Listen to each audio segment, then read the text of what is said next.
Hello friends, नमस्कार। आज मेरा टॉपिक है कि क्या आज का भारत पहले प्रधानमंत्री पंडित नेहरू की गलतियों की सजा भुगत रहा है। फ्रेंड्स, आपको याद होगा कि 1947 में वो मोहम्मद अली जिन्ना जो पाकिस्तान चला गया, जो कि लीड कर रहा था पाकिस्तान बनाने के लिए, हिंदुस्तान को तकसीम करने के लिए, भारत को दो हिस्सों में बांटने के लिए। टू नेशंस थ्योरी मतलब कि हिंदू और मुसलमान एक साथ एक देश में नहीं रह सकते। इस इस बिना पे, इस बेसिस पे उसने अंग्रेजों से रिक्वेस्ट करके, जब वो यहाँ से जा रहे थे, तो उसने कहा कि पाकिस्तान मुसलमानों के लिए एक अलग देश दिया जाए। और अल्टीमेटली वो हुआ और पाकिस्तान एक नया देश बन बन गया। तो उसके बाद देखिए, भारत के जब पहले देश आज़ाद हुआ 1947 में 15 अगस्त को, तो देश के पहले प्रधानमंत्री चुनने की बारी थी। तो मेन जो है महात्मा गांधी थे, और कांग्रेस की कार्यकारिणी थी। उसमें कंटेंडर दो आए, एक जवाहरलाल नेहरू और दूसरे जो सरदार पटेल। इन दोनों के बीच में ये हुआ कि इन दोनों में से किसी एक को प्राइम मिनिस्टर बनाया जाएगा। तो महात्मा गांधी भी बैठे थे, उन्होंने भाई कार्यकारिणी के सदस्यों से पूछा। तो उसमें सिर्फ एक वोट, वो भी सिर्फ नेहरू का वोट नेहरू जी को मिला। बाकी सारे लोगों ने सरदार पटेल को प्राइम मिनिस्टर बनाने के लिए रिकमेंड किया या सपोर्ट किया। और अगर वो बन गए तो ऐसा देश की दूसरी स्थिति होती।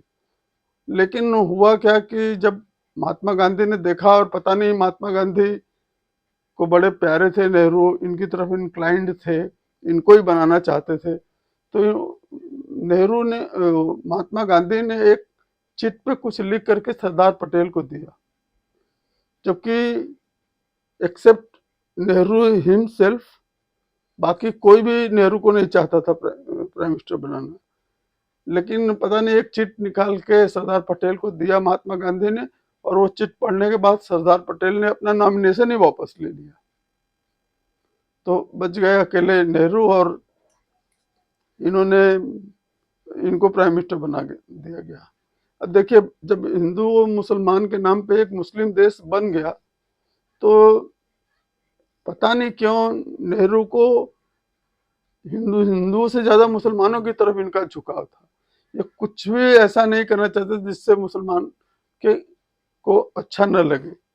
इवन कि जो मुसलमान पाकिस्तान जाना भी चाहते तो उनको भी जाने से रोका इन्होंने, सेकुलर सेकुलर के नाम पे, कि हमारे देश में सब लोग रहेंगे। तो अब इन्होंने तो ऐसा, ये मतलब ये नेहरू जी की फोर्स ही नहीं कर पाए कि आज के 50-100 साल के बाद इस देश में अगर ऐसा हम करेंगे कि जब टू नेशंस थ्योरी के नाम पे मुस्लिम को के लिए एक नया देश बन गया है, तो मुसलमानों को इतनी ज्यादा करोड़ों की तादाद में यहाँ क्यों रहने के लिए अलाउ कर रहे हैं। और सरदार पटेल ने ऑब्जेक्शन भी लिया इस चीज का, और इस कारण से काफी मुसलमान यहाँ रह गए। अब ये तो जो कर आज भी पता नहीं, गांधी फैमिली का झुकाव मुसलमानों की तरफ रहता है, उनके लिए कुछ भी करने को तैयार रहते हैं, at the cost of the interest of Hindus. कुछ भी उनके लिए करने को तैयार रहते हैं वोट के लिए। और वोट 99% मुस्लिम वोट भी देते हैं उन्हीं को, ओबियस है। और ऐसा कभी कभी फील होता है कि मुस्लिम जैसे इस देश में रह के ही इस देश का एहसान कर रहे हैं। बोलते रहते हैं, बोलता भी है कभी कभी कभी जो है कि हम देखिए इस देश को अपना देश मान के हम गए नहीं पाकिस्तान, जैसे कि इंडिया के ऊपर इन लोगों ने एहसान कर दिया नहीं गए।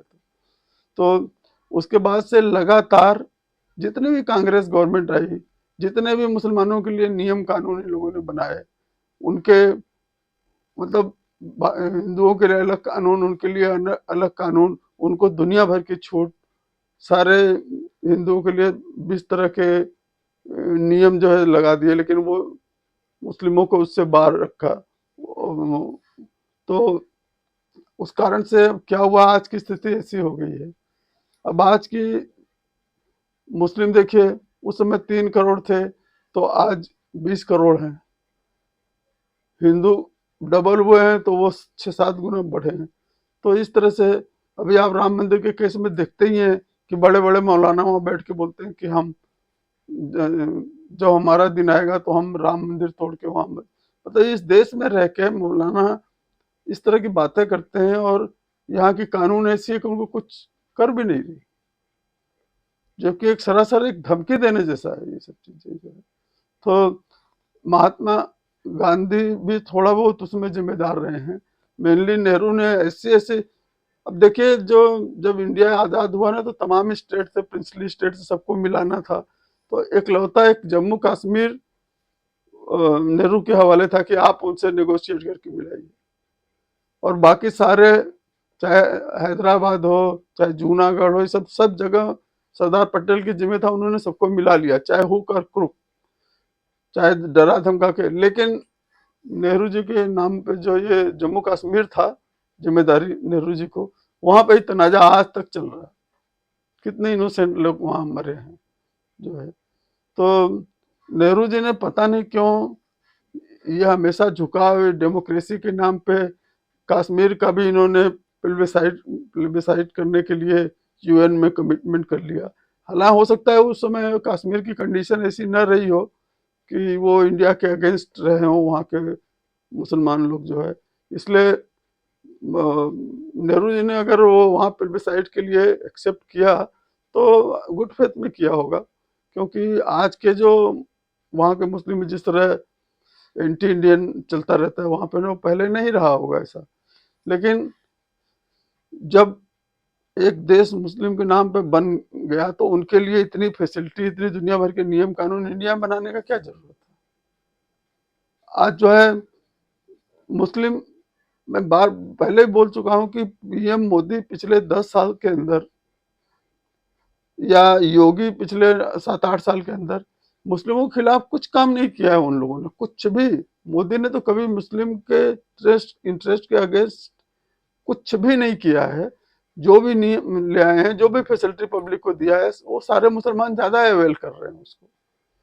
और योगी भी, जो नियम कानून से रहने वाला मुसलमान है, वो योगी का डार्लिंग है।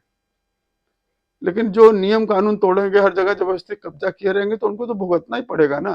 पहले आपको खुश करने के लिए इफ्तार पार्टी भी चलती थी, आप कहीं कब्जा करके बैठे हो, कोई कुछ बोलने वाला नहीं था। लेकिन अब सरकार चेंज हो गई है, तो ये सरकार तो खुलेआम सपोर्ट करती है हिंदुओं का, क्योंकि जानती है क्या जाति हो रहा है।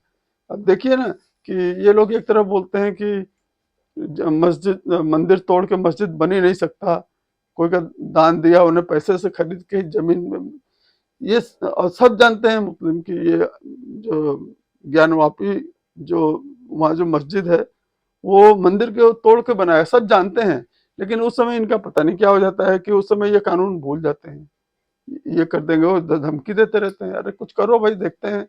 अब हिंदू भी जाग चुका है ना, ऐसे धमकी मत दिया करो भाई, आप लोग जो है मिलजुल के रहने की कोशिश करो।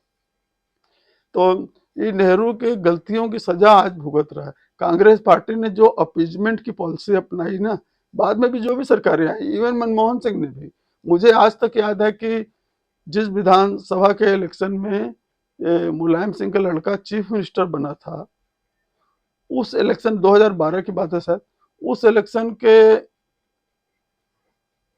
का डेट अनाउंसमेंट के 1-2 महीना पहले ही ये मनमोहन सिंह ने मुस्लिमों के लिए आरक्षण यूपी में डिक्लेयर कर दिया, 5% सिर्फ वोट लेने के लिए। तो इस तरह अपीजमेंट करते करते जो है आज देश का इतनी दुर्दशा की, मोदी के लिए इतना टफ टाइम है, टफ टास्क है। ऊपर से मंदिर बन गया, उसके उनको तकलीफ है कि मंदिर वहां बन गया। भाई ये हिंदुस्तान है, यहाँ मंदिर तो बनेगा ही ना, कहाँ बनेगा मंदिर। तो मुस्लिमों को भी थोड़ा अक्ल के नाखून लेना चाहिए। और आज मुझे कहने में कोई हिचक नहीं है कि नेहरू ने जब प्राइम मिनिस्टर बने उसके बाद से जो इन्होंने पॉलिसी अप्लाई ना, कि एक कंट्री बन गया मुस्लिमों के नाम पे, तब भी उनको अपीच करने के लिए कुछ भी करने को तैयार, उसकी सजा आज भुगत रही है इंडिया। और और जो है अब देखिए वहाँ सोमनाथ मंदिर बना 1948 में, तो उसके लिए जब उस समय के राष्ट्रपति जो है वो जाना चाह रहे थे तो उनको ये नेहरू रोक रहे हैं कि नहीं, हम खुश नहीं है कि किसी एक कम्युनिटी के किसी फंक्शन में आप जाएं। तो इस तरह से मतलब नेहरू ने रियली आज देश को बहुत तकलीफ में डाल दिया। और आज की भी कांग्रेस, ये कांग्रेसी बोलते रहते हैं पुरानी पार्टी है, आज की डेट का कौन सा कांग्रेसी है जो फ्रीडम फाइटर कंट्री के लिए लड़ा है कोई? ये राहुल गांधी, सोनिया, इन लोग लड़े हैं क्या? कौन है कांग्रेस में बताइए जिन्होंने देश के लिए लड़ाई की है? वो कांग्रेस अलग थी। ये जबरदस्ती जो है तो कांग्रेस अपनी बड़ाई खुद करती रहती है। फ्रेंड्स, ये बहुत तकलीफ, इस तरह जो सीन जो डिबेट वगैरह सुनते रहते हैं टीवी में, मुझे बहुत तकलीफ होता है कि मौलाना लोग आके क्या क्या बकते रहते हैं, टीवी पे आकर के धमकाते रहते हैं एक तरह से। ऐसे तो देश नहीं चलेगा भाई, सबको समझना पड़ेगा, साथ रहना है तो सबको समझना ही पड़ेगा। Friends, please subscribe my channel, share, comment. Thank you very much. नमस्कार।